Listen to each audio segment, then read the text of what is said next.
오늘 본문 12절에 보면 이 산지를 지금 내게 주소서 기도했습니다. 한 사람의 기도가 이토록 정갈할 수 있을까요? 한 사람의 기도가 이토록 아름다울 수 있을까요? 한 사람의 이 짧은 기도가 이렇게 모든 것을 담을 수 있을까요? 이 산지를 지금 내게 주소서. 다시 한번 12절을 보게 되면 직속상관 여호수아에게 이렇게 청약형으로 말하고 있는 듯 기록되었습니다. 그러나 분명히 이것은 갈렙이 하나님 앞에 올려드리는 기도 상소문이었습니다. 세 가지를 담고 있습니다. 이 산지를 주소서, 지금 주소서, 내게 주소서, 이 산지를 내게 주소서, 최고의 것을 달라는 갈구입니다. 지금 주소서, 최적의 때, 최적의 시기에 달라는 귀한 간구지요. 내게 주소서, 최선의 나에게 주소서, 이런 간구 아니겠습니까? 여러분, 원하는 것이 있습니까? 바라는 것이 있습니까? 기도하는 것이 있으십니까? 그렇다면 그렇게 기도하십시오. 갈렙처럼. 그렇게 구하십시오. 갈렙처럼. 첫째, 이 갈렙은 최고의 것을 구했습니다. 이 산지를 주소서. 순교자 컴플렉스라는 용어가 있습니다. 가장 힘든 역할을 감당하고 가장 큰 희생을 해야 한다는 강반념이죠. 거기까지는 좋습니다. 그런데요, 그렇게 안 하면 힘든 거예요. 더 싫어하는 일, 더 큰 희생을 해야 하는 일, 그것만이 영적인 일이다. 이렇게 해석하는 것이 순교자 컴플렉스라는 말입니다. 예를 들어 이렇게 말을 할 수 있겠죠. 열방의 선교사를 가려고 합니다. 그런데 나가도 좋고 심지어는 안 나가도 괜찮다. 이것이 하나님의 실제 마음이고, 그런 상황에서 선교사라 할지라도 내가 좋음으로 감사하게 나가는 것, 그것이 하나님의 성경을 통한 원래 뜻이라는 것입니다. 그런 것이 아니라 밀려 할 수 없으니까 간다. 어떤 고3짜리 아이가 저에게 신학교 가도 좋습니까? 이런 말을 합니다. 왜 가야 되는가? 어쩔 수 없이 가게 되는 환경이라는 거예요. 제가 말했습니다. 절대 가지 마라. 여러분, 우리가 때로는 하나님을 오해합니다. 하나님께서 내게 힘든 선택만을 강요하심으로 반드시 해야 한다는 무정한 하나님으로 생각해야 한다는 것입니다. 성경의 하나님은 그렇지 않습니다. 디모데전서 6장 17절에 보니 오히려 하나님은 모든 것을 후히 주사 누리게 하신다. 그런 하나님이다 말씀하셨어요. 누리게 하신다는 것은 무엇입니까? 내가 선택하기 전에 자유적으로 선택할 수 있게 하신다는 거예요. 힘들고 어려운 것이지만 기꺼이 감사함으로 선택하게 하신다는 것입니다. 여러분, 오늘 본문에 이 산지 주소서 했습니다. 그 산지는 정확하게 헤블론입니다. 여러분, 이 산지가 최고의 것입니까? 정확히 맞습니다. 여러분, 우리는 이 산지 주셔서 이 기도에 오해가 있는 것 같아요. 정복하고 싶지 않지만 남들이 힘들어하니까 반드시 정복해야 되니까 내가 어른이니까 나는 할 수 있으니까 그렇게 나아간다. 여러분, 그런 의미가 아니라는 것입니다. 물론 어려운 정복 못할 이유가 있습니다. 그것은 거두민 때문에 그래요. 오늘 본문을 읽었습니다. 거기에는 아낙 자손이 산다 그랬습니다. 가나안 7족속 중에서 가장 귀걸이 장대하고 용사 중에 용사입니다. 그들을 처음 대했을 때 이구동성으로 정탐했던 이들이 우리가 비교해보니 메뚜기 같다. 그들은 거인이다. 정말 유명한 용사들이었지요. 그 땅을 정복할 수 없다는 전제는 바로 그러한 용사들 때문에 그랬지, 험지임으로 그 땅이 좋지 않으므로 싫다, 전혀 그런 뜻이 아니라는 것입니다. 오죽했으면 용사 중에 용사인 아낙 자손들이 그곳에 살까? 여러분, 용사는 힘이 있어요. 빼앗을 힘이 있다는 것입니다. 좋은 곳 가나안 지경에 샅샅이 뒤져서 가장 살기에 적합한 곳 사는 것이 아낙 자손 아니겠습니까? 그들이 헤블론을 선택했다. 최고의 장소 아니겠습니까? 정말 그렇습니다.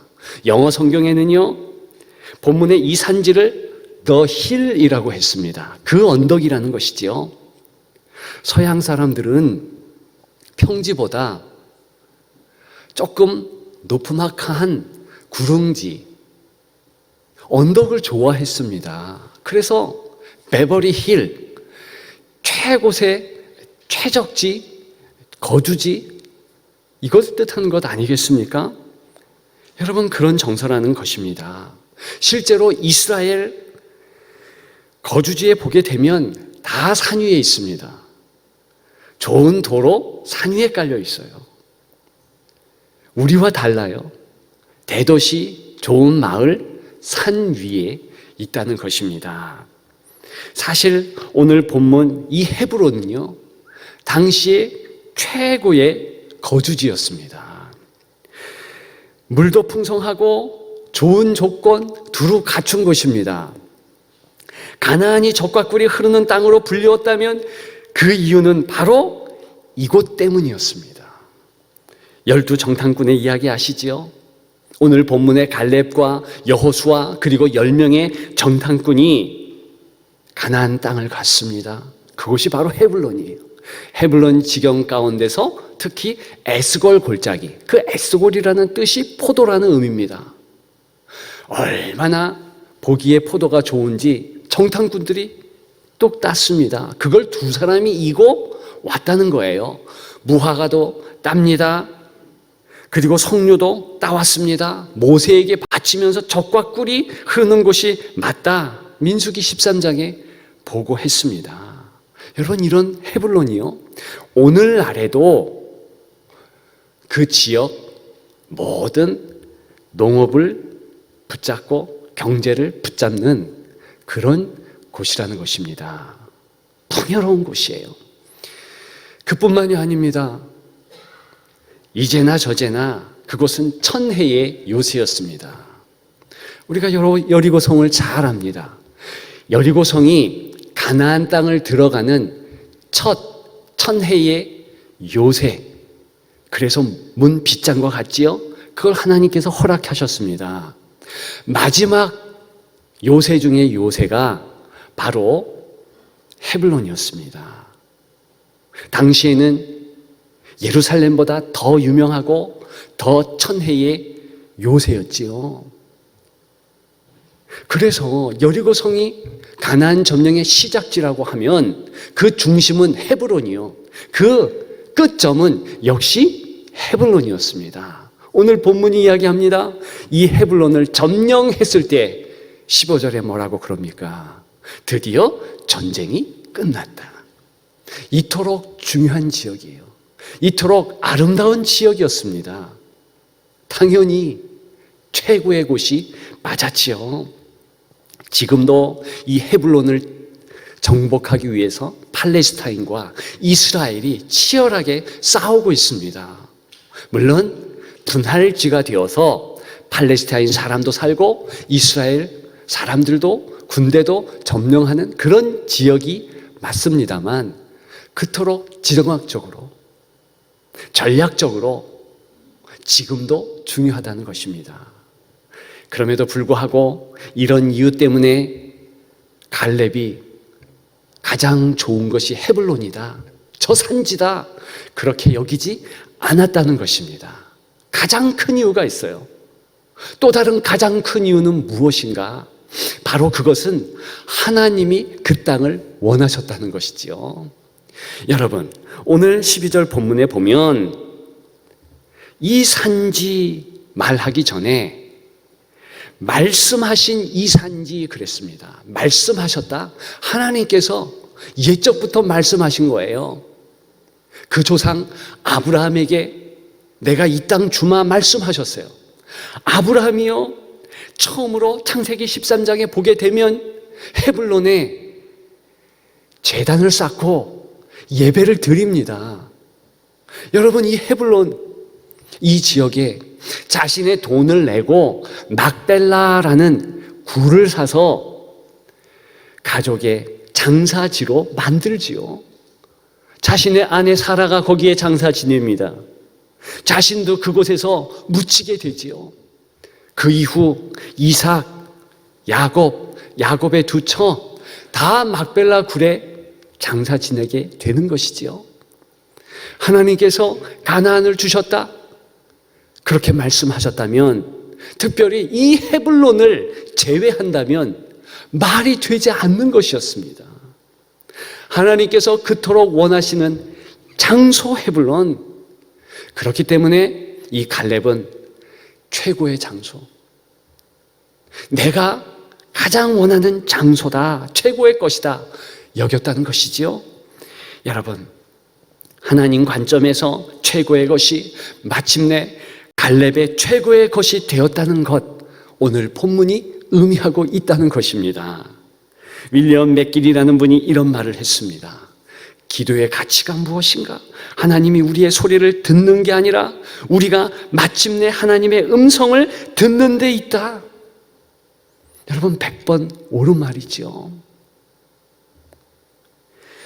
하나님, 그분이 원하시는 것, 그리고 내가 원하는 것, 이것이 겹쳐질 때 그것은 정말로 좋은 것입니다.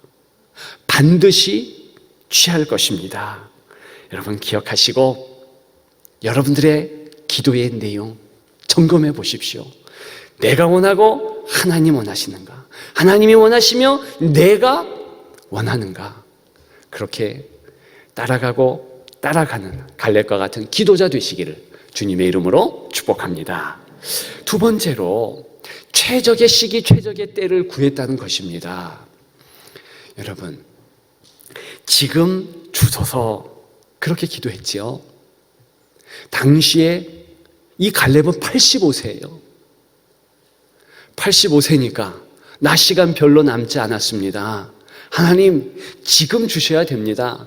조바심으로 이렇게 기도했는 것 착각하십니까? 아니에요. 오히려 그 반대입니다. 저 여유롭습니다. 저 시간 충분합니다.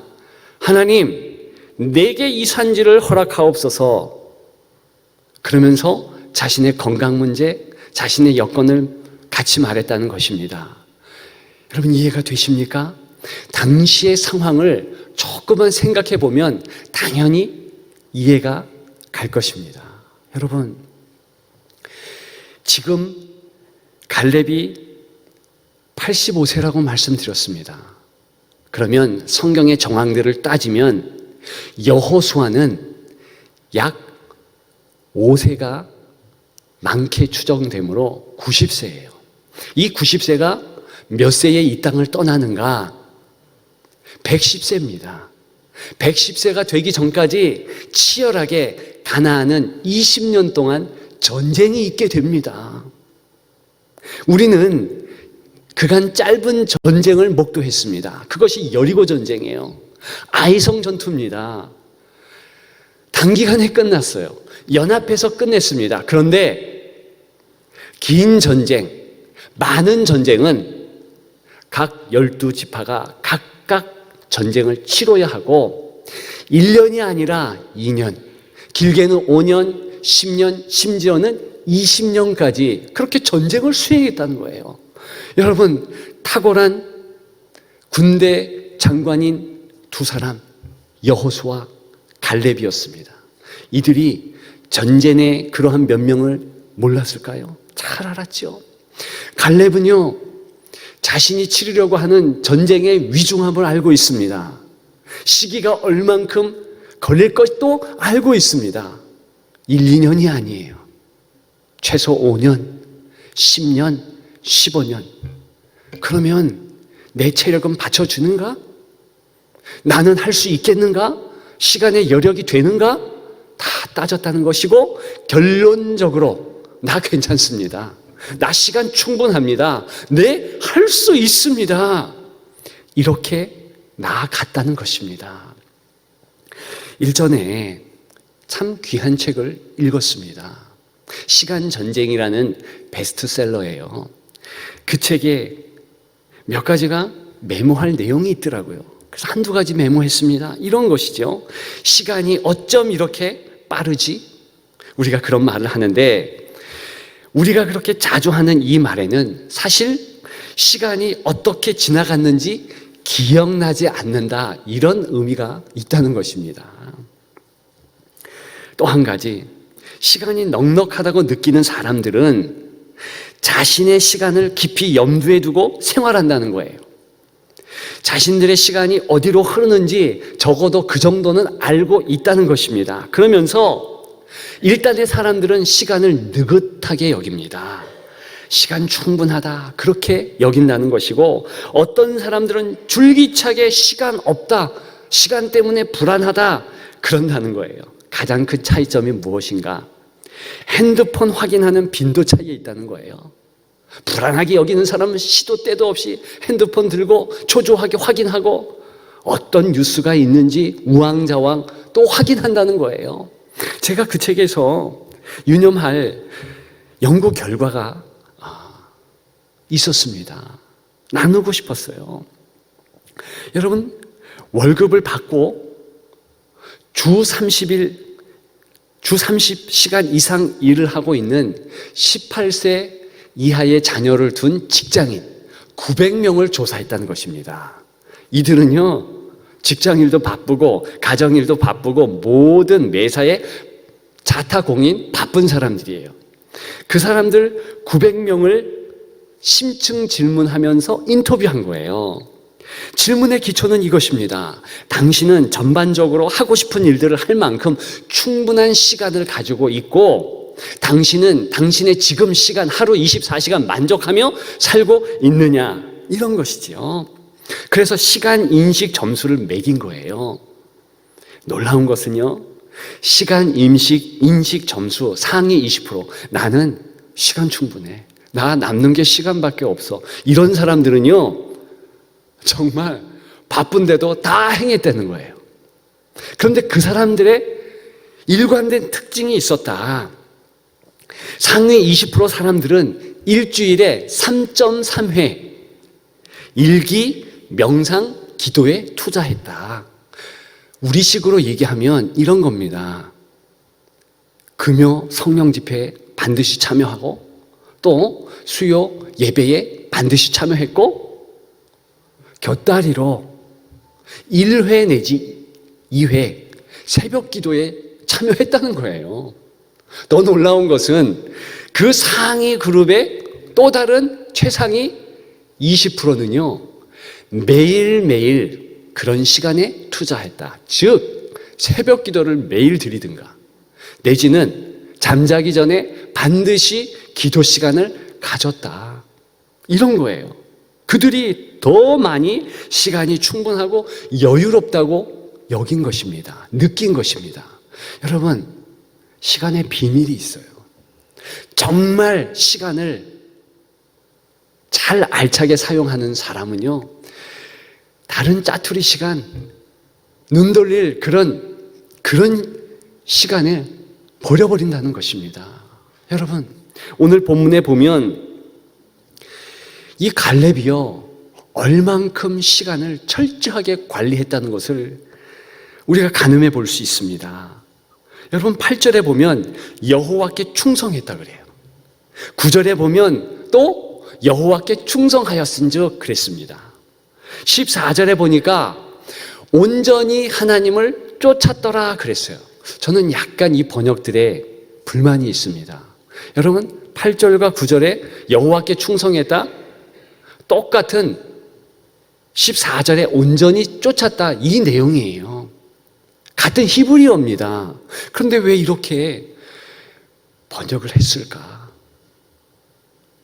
잘못된, 약간 좀 더 신경 써서 같이 했으면 어떨까? 여러분, 온전히 쫓았다는 내용은 이런 것입니다. 이 컵에 물을 가득 담아 놓았죠. 그러면 빈 공간이 없습니다. 하나님과 나 사이에 빈 공간이 없는 거예요. 그렇게 바짝 붙잡는 모습이 하나님을 오늘 온전히 쫓았다, 갈렙의 모습이라는 것입니다. 그렇다면 이 사람의 경건 생활, 이 사람의 기도 생활을 가늠해 볼 수 있습니다. 그는요, 45년 전에도 하나님을 바짝 쫓아서 남들이 모르는 하나님께서 가지고 계신 생각, 이 헤브론을 너희에게 주겠다, 그 생각을 알았다는 것입니다. 더 중요한 것은 45년 지난 이후에도 여전히 하나님의 마음을 알아서 자신이 시간 충분하다, 하나님 지금 이제는 충분히 하나님의 마음을 알았으니 내게 이렇게 허락하옵소서 나아갔다는 것입니다. 여러분, 예수님은 밤이 맞도록 기도하셨어요. 우리는 잘못 그 상황을 이해할 수 있습니다. 야, 그렇게 바빴는데도 기도하셨나 보다. 여러분, 오히려 기도하면 시간이 충분하고 여유롭다는 것이죠. 그래서 예수님은 중요한 일이 있을 때마다 무릎 꿇으시고 기도했다는 것이, 그렇게 기도하신 이후에 여유로운 마음으로 12제자를 선택하셨습니다. 그리고 행해야 할 일들을 하셨습니다. 정확하게 하셨다는 것을 의미해요. 여유 가지고 시간에 쫓기는 것이 아니라, 여러분, 예전에 바빠서 기도합니다, 릭 워렌이라는 목사님의 책이 있었어요. 오늘 본문에 의거하면 맞는 말이에요. 바쁘니까 기도해야 되는 것이고, 바빠서 기도하면 그러면 시간이 더 풍성해지고 영적 시간, 하나님의 시간에 접속한다는 것입니다. 갈렙이 그런 거예요. 하나님 앞에서 나아가면서 바짝바짝 쫓았더니 나 하나님 마음 압니다. 충분히 하나님과 교제했습니다. 그러므로 이 산지 지금 주옵소서. 여러분, 다른 번역서에는 지금 그렇게 번역한 것이 아니라 이제는 허락하옵소서, 이제는 주소서, 이렇게 기도한 거예요. 그러면 오늘 제가 여러분들에게 말씀드린 최적의 시간은, 또 최적의 시기, 최적의 때는 언제를 의미하는 거겠습니까? 충분히 하나님의 마음 알았습니다. 충분히 깊은 교제를 했습니다. 땅의 상황이 아니라 하늘의 상황, 그 하늘의 상황을 내가 이제는 잘 인지했으니 이제는 허락하옵소서. 이렇게 땅이 아니라 하늘의 눈을 돌려 하나님을 앙망하면서 사인을 받는 거지요. 그렇게 최적의 시간 정확하게 알고 반응하고 쫓아가는 여러분들 되시기를 주님의 이름으로 축복합니다. 마지막 세 번째, 최선의 나를 구했다는 것입니다. 내게 주소서. 최선의 나. 예전에 한 책이 있었죠. 이 책도 소개하고 싶은데 많이들 읽으셨을 것입니다. 동사형 인간. 끊임없이 실천하고 움직이는 기업, 집요하게 움직이는 개인이 성공하더라는 것이죠. 저는 오늘 본문의 갈렙을 보면서 동사형 인간이구나 감탄하지 않을 수 없습니다. 그런 정황이 여러 곳 보입니다. 여러분, 오늘 10절에 보게 되면 광야에서 방황한 이 45년 동안 하나님 생존하게 하셨습니다. 생존이라는 단어가 보입니다. 여러분, 이 생존이라는 단어가 그냥 하나님께서 내게 생존케 하셨으므로 수동적으로 가만히 있으니까 살게 되었군요, 이런 뜻이 아니라는 것입니다. 깊은 의미를 담고 있습니다. 똑같은 단어가 여호수아 6장 17절에 나옵니다. 거기에 보니까 기생 라합과 그 집에 동거하는 자는 모두 살려주라, 이런 명령이 나와요. 살려주라. 이것이 바로 생존이라는 오늘 본문의 단어예요. 그런데 그 이유가 나오죠. 그냥 살려준 것이 아니라 이는 우리가 보낸 사자들을 그가 숨겨주었음이니라. 여러분, 숨겨주었기 때문에 살려주는 거예요. 생존에 상호작용이 있다는 것입니다. 먼저 갈렙이 움직였다는 거예요. 바쁘게 움직이면서 그 모습을 하나님 보아서 어여삐 여겨서 생존케 하셨다. 오늘 본문은 그 뜻이라는 거예요. 바쁘게 움직이는 갈렙의 모습이 상상되십니까? 어떤 일에 치열하게 움직였을까요? 첫째는 협력하는 일입니다. 마음을 다해서 협력했어요. 여러분, 오늘 본문에 보게 되면 여호수아의 축복을 받습니다. 13절에 나오죠. 그래서 14절에 헤블론이 갈렙의 기업이 되는 것이죠. 그런데요, 이렇게까지 축복에 올인할 이유가 없습니다. 이미 갈렙은요, 그의 힘을 견줄 때에 여호수아보다 훨씬 더 힘이 셌습니다. 이 갈렙은요, 유다 지파예요. 유다 지파. 여호수아는 그래봤자 에브라임 지파예요. 작은 지파입니다. 에브라임 지파도 크지만 유다 지파에 견줄 수가 없어요. 그랬기 때문에 이 유다 지파가 가장 핵심 노른자 땅 헤브론, 예루살렘 산지의 중요한 곳을 다 가진 것 아니겠습니까? 따라서 이렇게까지 나아갈 필요가 없어요. 이미 하나님께서 좋은 것이라는 사인을 주셨고 최적의 시간, 지금이다 알았으면 그냥 공격하면 됐습니다. 이렇게까지 나아갈까?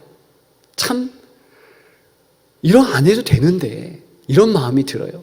그리고요, 한 가지, 그렇게 갈렙은 이 여호수아에게 협조 안 할 이유가 있다는 것입니다. 그것은 출신 성분이 다른 이들과 달라요.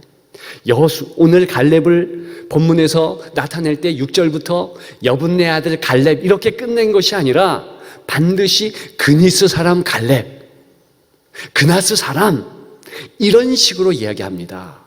이 그니스 사람이라는 의미는 이방인이라는 뜻이에요. 더 정확하게 얘기하면 에돔의 자손이라는 뜻입니다. 에돔 자손. 그들은요, 저주받은 족속이죠. 여호와 총회에 영원히 들지 못하는 자들입니다. 그런데 어떻게 해서 에돔 사람, 그니스 사람, 갈렙이 유다 지파에 편입하게 되었을까? 45년 전이죠. 저 애굽에 있을 때에 그도 노예로 팔렸을 것입니다. 그런데 다른 이방인 노예들과 같이 수다한 잡족들이 같이 출애굽하게 된 거예요. 그런데 민수기서를 보게 되면 그들은요, 희한한 짓거리들을 했습니다. 나쁜 일들을 벌였어요. 그게 뭐냐면 대처적으로 이 이스라엘 백성들의 마음을 꼬드겨요. 반역해 했습니다. 이스라엘 백성들이 민수기 11장에 보면 애굽에서 먹었던 오이, 참외, 부추, 파와 마늘이 생각난다 했어요. 왜 이런 불평을 했느냐? 섞여 사는 이방인들이 꼬드겼다는 거예요. 이스라엘 중에 섞여 사는 무리가 탐욕을 품음에 그랬어요. 이스라엘 자손들에게 불평하도록 불만하도록 했다는 것입니다. 그 반대 세력인 거예요. 반대 세력. 갈렙도 역시 그들 중에 한 사람이었습니다. 그런데 반대로 갈렙은 그렇게 나아가는 것이 아니라 처음부터 끝까지 협력한 것이지요. 사사건건 반대할 개연성이 충분한 갈렙이지만 하나님의 마음을 아니까 어떤 노력을 기울였는가? 치열한 움직임을 보였는데 그것이 바로 협력했다는 것입니다. 이것을 하나님 귀하게 여기시지요. 또한 귀한 갈렙의 움직임이 있습니다. 치열하게 그는 다음 세대를 세우는 일에 부산하게 움직였다는 거예요. 마음을 쏟았다는 것입니다. 여러분 성경에 보면 갈렙이 딱 3번 정도 성경 오늘 본문과 15장 포함해서 나옵니다. 단 3군데예요. 그런데 15장에 보면 어떻게 갈렙이 자신의 사위를 얻게 되었는가 재밌는 내용이 나와요. 그런데요, 표면적인 이유가 그렇다는 것입니다.